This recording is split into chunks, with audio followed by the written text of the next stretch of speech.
ایک بدو کہنے لگا یا رسول اللہ قیامت کے دن حساب کون لے گا؟ آپ نے کہا اللہ، واہ واہ، موجاں ہی موجاں۔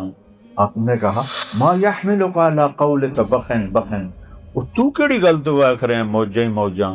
کہ یا رسول اللہ ان الکریم اذا قدر عفا، کریم تے سخی بادشاہ نب تے بھی چھوڑ دینا ہے۔ میرے نبی کا فرمان ہے دن میں 70 دفعہ توبہ کر کے توبہ توڑ کے پھر توبہ کر لے تو اللہ دوستی باقی رکھتا ہے۔ کوئی ناراض ہو جائے اس کو منانے جاؤ تو آگے بڑھ کے دروازہ کھولے گا یا کہے گا ایسے کہو دفعہ ہو جائے میں نے ملنا ہی نہیں۔ اور میرا اللہ کہتا من تقرب الی تلقیتہ من بعید، جو مجھے راضی کرنے کے لیے آتا ہے، گناہوں پہ پشیمان ہو کے آتا ہے میری بارگاہ میں آگے بڑھ کے اس کا استقبال کرتا ہوں۔ میرے نبی نے کیا کہا؟ رونا نہیں آتا تو شکل ہی رونے والی بنا لی۔ سبحان اللہ۔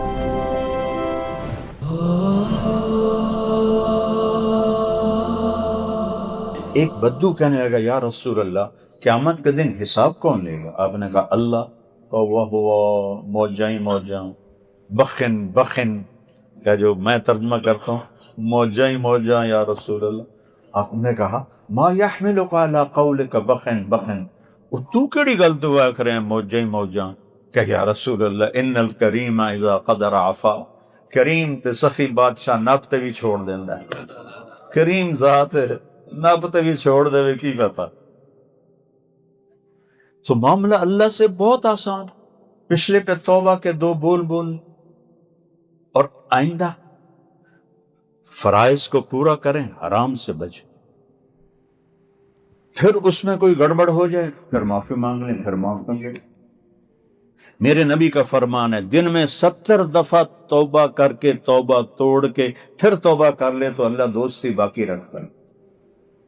ہم تو اولاد کو دھکے دے کے نکال دیں گے، تم نے توبہ کو تم نے مذاق بنایا اپنے باپ۔ اور میرا نبی کہہ رہا اللہ کی بارگاہ میں 70 کا مطلب ہوتا ہے بے شمار، یہ 70 نہیں ہوتا، 70 کا مطلب عربی میں ہوتا ہے بے شمار۔ اللہ جب جاؤ گے اللہ کہے گا جاؤ معاف، جتنی دفعہ جاؤ گے اللہ کہے گا جاؤ معاف۔ کوئی ناراض ہو جائے اس کو منانے جاؤ تو آگے بڑھ کے دروازہ کھولے گا یا کہے گا ایسے کہو دفعہ ہو جائے میں نے ملنا ہی نہیں۔ اور میرا اللہ کہتا من تقرب الی تلقیتہ من بعید، جو مجھے راضی کرنے کے لیے آتا ہے، گناہوں پہ پشیمان ہو کے آتا ہے میری بارگاہ میں آگے بڑھ کے اس کا استقبال کرتا ہوں، جو ہے ہی بے نیاز، انتم الفقراء واللہ هو الغنی، وہ کہتا میں آگے بڑھ کے استقبال کرتا ہوں۔ اللہ اکبر۔ تو فرائض پورے کر کے 4 کام کرو، صدق و حدیث، ہمیشہ سچ بولو، جھوٹ نہ بولو، حفظ و امانت، کسی کو دھوکہ نہ دو، دیانتداری سے کام کرو۔ ہمارے ہر شعبے میں خیانت گھس گئی ہے، بڑھنے گئی، گھس گئی۔ 2 نمبری خیانت، 2 نمبری خیانت، سچ بولو نمبر 1، دیانتداری نمبر 2، تیسرا اخلاق اچھے کرو، کسی کو تکلیف نہ دو، چوتھا رزق حلال کماؤ، جنت سیدھی ہے۔ اس میں ہو جائے کوئی گڑبڑ تو توبہ کرو تو کوئی معاف کر دو۔ وہ نہیں سنا جس نے 99 قتل کیے، 99۔ سب سے بھاری سزا 2 آدمیوں کی ہے اہل ایمان میں، ایک قتل ناحق کرنے والا، ایک سود کھانے والا، دینے والا نہیں، کھانے والا، سود کھانے والا سب سے خوفناک سزا ہے۔ قتل ناحق سب سے خوفناک سزا ہے۔ اس 99 مار چھڑے، پھر اسے خیال ہے توبہ کرا، وہ کسی صوفی صاحب کو ٹر گئے، صوفی صاحب میں 99 بندے مار بیٹھا، میری توبہ ہے۔ اسا کہا توبہ توبہ تیری توبہ کیوں ہو سکتی؟ اسا کہا پر 99 بیڑا جا لگتا 100 تا کران چپ، وہ دی بھی لا چھڑ دی، 100 پورے کر لیے۔ پھر اس کو خیال ہے میں توبہ کروں، تو مفتی احمد علی صاحب جیسے مفتی کے پاس گیا کہ حضور میں 100 بندے مار چکا ہوں، میری توبہ ہے۔ تو توبہ کون روک سکتا ہے بے وقوف؟ ہر وقت توبہ قبول ہے، لیکن توبہ کی ایک شرط ہے کہ پکی ہو۔ تو یہ جو تیری بستی ہے نا، یہ ساری ہے مجرموں کی، تو یہاں رہے گا تو پکا نہیں رہے گا، وہ اگلی بستی نیک لوگوں کی ہے، ادھر چلا جا، تیری توبہ پکی ہوگی، تیرا گناہ بھی معاف ہو جائے گا۔ اس نے کہا میں نے اللہ معاف کر دے، میں اپنا گھر چھوڑ دینا۔ اس نے اپنا چھوٹا موٹا بوریا بستر اٹھایا اور اس گاؤں کی طرف چل دی۔ ابھی تھوڑا ہی دور گیا تھا تو اچانک موت کا جھٹکا لگا۔ اس نے دیکھا کہ کم نیڑے تو اس نے سے چھلانگ لگائی، تو اس کے ہاتھ آگے ایسے تھے اور پاؤں پیچھے تھے، اس حال میں اس کی موت آئی۔ اللہ نے ہمیں سنانے دکھانے کے لیے اللہ نے کیا کہانی چلائی، اللہ نے دونوں فرشتے بھیج دیے، دوزخ کا بھی جنت کا بھی۔ تو دوزخ والے کہنے لگے ساڈا قیدی ہے، مجرم ہے، حالی اتنے پہنچے ہی نہیں نیکاں دے کول۔ تو جنت والے کہنے لگے یہ گھر چھوڑ چکا ہے اور ادھر جا رہا ہے، اس کی نیت ہے، لہٰذا اس کی نیت پہ فیصلہ ہے، یہ جنتی ہے۔ اب دونوں فرشتوں میں تکرار ہو رہی، تو اللہ نے تیسرا فرشتہ بھیجا، جاؤ فیصلہ کرو۔ انہوں نے پوچھا جی کیا فیصلہ کروں؟ کون سے کہو زمین ناپو، اگر گھر کے قریب ہے تو دوزخ والے لے جائیں، اگر اس نیکوں کی بستی کے قریب ہے تو جنت والے لے جائیں۔ جب ناپنے لگے تو گھر کے قریب تھا، اس بستی سے دور تھا، اللہ نے گھر کی طرف کی زمین سے کا پھیل گیا اور ادھر کی زمین سے کا سکڑ گیا۔ ہر شے تو اللہ دی تے اللہ دے قبضے۔ جب انہوں نے ناپا تو گھر سے دور ہو گیا، اس گاؤں کے قریب ہو گیا، اللہ نے کہا جنت میں ڈال دیا، ہم دیکھ لیں گے۔ یہ جو کہتے ہیں نا اللہ حقوق العباد معاف نہیں کرے گا، حقوق اللہ چاہے جس کے معاف کر دے، اللہ کو قدرت ہے یہ تمہیں حقوق العباد کی حدیث سنائی، چاہے حقوق العباد معاف کر دے چاہے حقوق اللہ معاف کر دے، اللہ کو پابند نہیں کر سکتے، نہ ہی کرنے کی جرت کرنی چاہیے۔ رحمتی وسعت کل شیء، جس کو چاہے معاف کر دے۔ اس سے بڑا واقعہ بخاری شریف، ساری حدیث کی بڑی کتابوں میں یہ واقعہ ہے، خطا ہوگی یا اللہ معاف کر، پھر ہوگی یا اللہ معاف کر، اللہ ہر دفعہ خوشی سے معاف کرے گی۔ تو ایک ہم توبہ کر لیں، نیت کرتے ہو تو کہو میرے ساتھ یا اللہ میری توبہ، پھر کہو یا اللہ میری توبہ، پھر کہو یا اللہ میری توبہ۔ لو اگر دل سے کہا ہے سب معاف، باقی تفصیل مفتیوں سے پوچھ لینا۔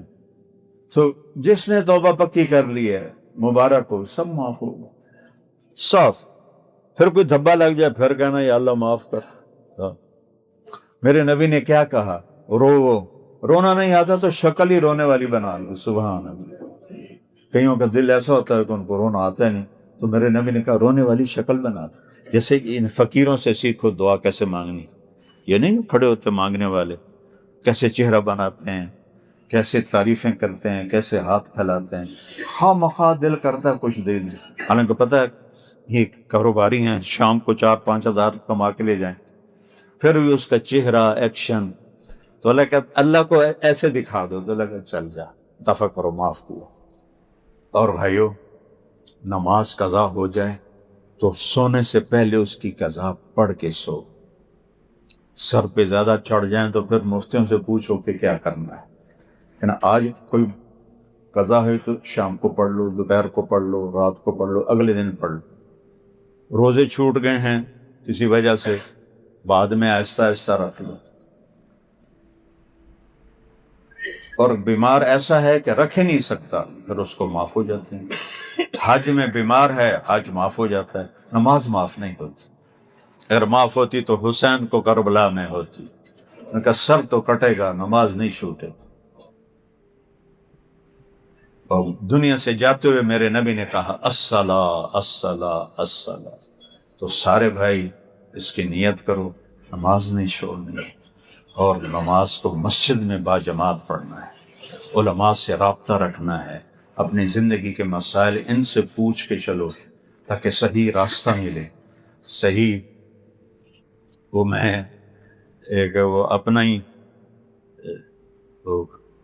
بیان نکل آیا، کوئی ہندو چلا رہا تھا، تو وہ اس کی وجہ سے میں سننے لگا یہ ہندو کو میرے بیان سے، تو اس میں نے بات کی کہ اپنے جھگڑے اپنی آپس میں بیٹھ کے طے کر لیا کرو، کسی بڑے کو ساتھ بٹھا کے، جیسے وہاں پٹھانوں میں جرگہ ہوتا ہے، یہاں پنچایت ہوتی ہے، تو اس طرح کر لو، عدالتوں میں نہ جاؤ۔ تو وہ تبصرہ کرنے لگا اے مولوی وکیلاں دی روزی تے لت مار رہے۔ کسی بھی ملک کی تباہی بھوک سے نہیں آتی، ظلم سے آتی۔ کوئی قوم اس لیے تباہ نہیں ہوئی کہ ان کے پاس روٹی ختم ہو گئی۔ جتنی قومیں تباہ ہیں، جتنے آج تباہ ہو رہے ہیں، ظلم کے پیچھے۔ عدل جب مٹ جاتا ہے، عدل ریڑھ کی ہڈی ہے، جب یہ مٹتا ہے تو پوری قوم مٹ جاتی ہے۔ اور میرا ملک تھوک کے لحاظ سے ظلم سے بھرا پڑا ہے. اللہ کوئی عدل کی فضا قائم کر دے اور اللہ سے مانگو کہ اللہ ہمیں مرنے سے پہلے پہلے ہم سے راضی ہو جائے. محمد علی جناح رحمۃ اللہ علیہ بہت تکلیف میں کام نہیں چھوڑتے. تو ایک دن ان کے سیکرٹری نے کہا، پاکستان بننے کے بعد کی بات، کہ سر آپ اتنے بیمار ہیں، آپ پھر اتنا کام کرتے ہیں، آپ کیا چاہتے ہیں؟ ٹی بی تھی نا، تو ٹی بی کا تو سو علاج کوئی نہیں تھا، تو وہ تو انگریزی بولتے تھے.